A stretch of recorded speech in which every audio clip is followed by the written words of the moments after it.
sexología, con el sexólogo, que nos va a contar si los mitos sexuales son verdad o mentira. Hay muchos, Muchos, estén muy atentos. Vamos por allá, que ya está Santiago Frago. Venga, un aplauso para Santiago. ¿Con qué carita nos está esperando? ¿Qué tal? ¿Qué tal, Santiago, amigo? ¿Cómo estás? ¿Qué tal? Muy bien. Santiago, existen muchísimos mitos sexuales, ¿verdad? Hombre, yo creo que cuando se mezclan cosas surgen los mitos. Cuando las ciencias, cuando la ideología, la ciencia y la moral se mezclan, se presta mucho a la aparición de mitos, errores, equívocos que intentaremos hoy descifrar. Pero fíjate, y luego corren, claro, y es muy curioso. Se arrastran con el tiempo. Es muy curioso lo que cuesta desactivarlos. Es decir, luego llega la ciencia, hay estudios científicos, los sexólogos, y todavía la gente sigue en la casa reproduciendo esos mitos. Sí, porque son estudios en su época con apariencia científica que luego uno se verifica que no lo son, pero claro, digamos, tienen un gran predicamento. Entonces, bueno, van pasando de generación en generación y de siglo en siglo. Ya veremos que algunos de ellos tienen una larga historia. Bueno, pues vamos a empezar, escuchamos. ¿no? Venga. Primera pregunta. El punto G no existe y si existe, a saber dónde está. A lo mejor por ahí perdido. Mira hacia arriba, además, dice, por ahí perdido. A ver si lo encuentra. Hombre, realmente esto más que un mito, a ver, si nos movemos en el plano de la ciencia más ortodoxa, sí, habría que afirmar que el punto G no existe, ¿vale? Bien, de hecho en los textos tratados de anatomía humana médica no aparece. Lo que es cierto que el punto G, llamado así, y todo habrá que decir, en honor a un ginecólogo alemán, Ernest Grafenberg, de ahí viene la G, lo digo porque a veces hay dudas con esto, él hizo un estudio sobre el sistema genital femenino y habló de una determinada zona que algunas mujeres referían en la pared anterior de la vagina y que iba vinculada a una expulsión de líquido, una especie de eyaculación femenina, ¿vale? Sí. El hecho está que ese estudio no traspasó, digamos, los comités científicos y entonces, bueno, digamos que algunas mujeres sí que refieren la presencia de ese punto y la mayoría de mujeres no. Claro, en medicina es o todo o nada, entonces todo el mundo tiene ovarios, todas las mujeres, y la que no lo tiene es defectuosa, y en este sentido la que tiene punto G, digamos que sería muy peculiar, ¿vale? Es decir, lo habitual es no. Lo extraño sería tener punto G. Claro. Claro, porque no lo si nos movemos en el plano científico, ¿vale? Sí. Entonces no hay un estudio que corrobore y que valide científicamente. Con lo cual, digamos, científicamente no existe, pero luego sí que es cierto que hay mujeres que refieren esa zona. Con lo cual, digamos que sí que hay estudios a ese nivel y de hecho mujeres lo refieren, pero digamos que el global de las mujeres no. Muy bien. O sea, que es ni sí ni no, ¿no? Que depende. Cada uno depende de cómo sienta su propio cuerpo. Vamos a por otra duda de los aragoneses, otro mito. ¿La dimensión del pene tiene relación con el placer físico? La dimensión del pene. Vamos a ver, el placer físico, el placer emocional trasciende al pene. Claro, es que si el pene tuviera que asumir esa enorme responsabilidad, pues el pobre enfermaría, ¿vale? Es decir, yo creo que de alguna manera el placer va mucho más allá de lo que es el ámbito puramente local y genital, ¿vale? Ahora va a decir, madre, uno está malito. Y entonces, aparte, yo creo que el tema del pene preocupa más al portador del mismo que al que lo acoge, ¿vale? Al portador que al que lo acoge. Sí. En el sentido, yo creo que, bueno, pues van desvinculados, me refiero a que no tiene que ver lo uno con lo otro, ¿eh? Y entonces yo diría que la respuesta, pues no es significativo, aunque es cierto que hay personas, hombres y mujeres, que les gustan las cosas grandes, anatómicamente grandes, ¿no? Sí, cierto. Digamos que le motiva más. Entonces, en ese sentido, para algunas personas sí que es pero a veces tan grande tampoco, ¿no? Hombre, generalmente los penes muy grandes suelen ser penes problemáticos. Problemáticos, no digo en tanto que provoquen molestias a la pareja, sino que pueden crear dificultades de erección si son muy grandes, con lo cual cuando uno presume mucho de pene muy grande, pues hay que pensar que, bueno, quizás no tiene un funcionamiento correcto o apropiado, vamos a llamarlo así. O sea que vamos, que puede ser un poco molesto. Sí, yo creo que ahí no es significativo. Puede tardar un poquito más o no ser tan bueno, eficaz. Vamos a seguir con más dudas de los aragoneses. Mitos. El hombre tiene más deseo sexual. ¿A la mujer no le gusta el sexo? Este chico es que ha dicho dos cosas. Hombre, son dos cosas muy diferentes. Claro.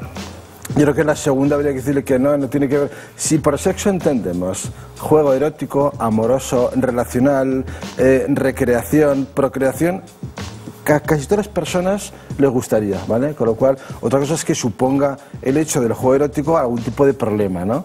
Bien, y en cuanto a si hombres y mujeres tienen más o menos deseo, el deseo tiene poca relación con ser hombre o ser mujer, ¿no?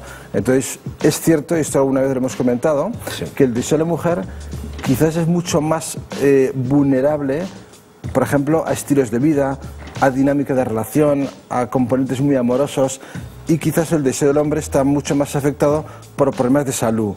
Entonces, en ese sentido, yo hablaría de diferencias, pero no podemos decir en el sentido de que más menos, no tiene que ver con eso. ¿Y puede ser una cuestión de educación? Quiero decir, ellos siempre parece que era más normal que hablaran de sexo y las mujeres... Yo creo que históricamente al hombre se le ha permitido expresar más su deseo, ¿vale? Entonces, en ese sentido, las mujeres han tenido que ser, digamos, culturalmente más discretas para expresarlo. Por eso a veces piensa que uno, el hombre, siempre tiene deseo. O sea que es cierto que el hombre, cuando dice que tiene mucho deseo, en definitiva a veces no sabe lo que desea, con lo cual siempre le parece que tiene mucho deseo. También por la boca a veces, ¿no? Y de hecho, hemos comentado alguna vez que en el ámbito de la consulta es más frecuente que ellas se quejan de que él no tiene deseo. Eso parece ya entrar en contradicción con lo que socialmente aparece, ¿no? Sí, ¿no? Eso de a mi mujer siempre le duele la cabeza y va a ser que igual es al revés. Es el caballero al que ya sabes que ahora para que no te duele la cabeza hay que tener más actividad sexual. Sí, lo sé, sí. Con lo cual, digamos, a ti te duele todos los días. Al revés, ¿no? Bueno, ¿tenemos más dudas de los aragoneses? Mitos. Venga. Si la mujer no llega al orgasmo, ¿es problema del hombre? Se queda además al final con una cara como no llega al orgasmo. Yo creo que el responsabilizar, aquí hablaríamos ya, según esta persona comenta, de dos problemas, es decir, el problema de ella y el problema que le creo yo, un doble problema, ¿no? Yo creo que la sexualidad de pareja es cosa no de uno, sino de dos, cada uno es responsable de su propia sexualidad y eso se comparte en pareja. Entonces, en ese sentido, yo creo que esta cuestión de que tu capacidad de sentir orgasmos, Susana, no depende de mí, ¿vale? Es más una capacidad tuya de tenerlos o no que de mi habilidad porque tú los tengas. Es decir, como depende todo de mí, de luego... Pero si es cuestión de los dos, Santiago, tampoco aquí te quites responsabilidad. Si tú llegas de repente y vas a lo tuyo, rapidito y tal, y no te preocupas mucho, igual por la otra persona... Vamos a ver, aquí en el terreno erótico hay que ser muy egoísta. Ojo, en el sentir, no en que me despreocupo del otro, ¿vale? Es decir, me refiero a que uno comparte un juego erótico a dos, ¿vale? Y se dedica a sentir y eso no es despreocuparse del otro. Entonces lo que pasa es que yo creo que tiene cada uno asumir su propia responsabilidad erótica y en este sentido yo creo que la mujer pues ya tiene sus recursos, digamos, para manejarse. O sea, que me refiero a que el hombre tiene un poco que relajarse porque como ellas ya saben cómo manejarse, no tienes que preocuparte. Vamos, Jesús, que no hay problema. Que no hay problema. No, que no te agobies porque ella ya se organizará bien. Muy bien. Y si no, el problema lo tiene ella, ¿no? Bueno, yo creo, bueno, o bien también puede ser que ella tenga una poca capacidad orgásmica por múltiples problemas, ¿no? A lo mejor no tiene un nivel de amor suficiente o está tomando medicaciones concretas o alguna enfermedad. En fin, hay algo que la puede incapacitar para sentir, ¿no? Pero eso no tiene que ver con él, tiene que ver más bien con ella. Muy bien. Perfecto. Venga, pues vamos a escuchar más mitos en la calle. ¿Solo los hombres se masturban? Hombre, esta afirmación yo creo que es una afirmación de cualquiera de los que nos oyen dirían, hombre, no, yo creo que la práctica de lo que son fiestas privadas o masturbación es también un hecho, digamos, que atañe a hombres y mujeres, ¿no?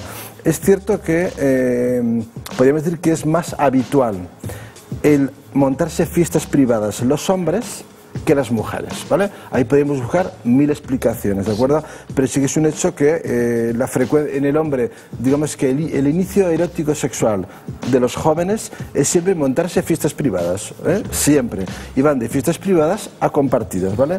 En cambio, la mujer no siempre es así. La mujer a veces directamente su inicio erótico es con fiestas compartidas y luego privadas o privadas y compartidas. En definitiva, hombres y mujeres juegan solos o pueden jugar solos, pero no es que solo juegan ellos y no ellas, no, eso es incierto. Que jugamos todos. Sí, además yo creo que los juegos también.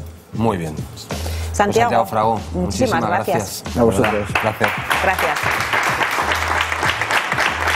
Bueno.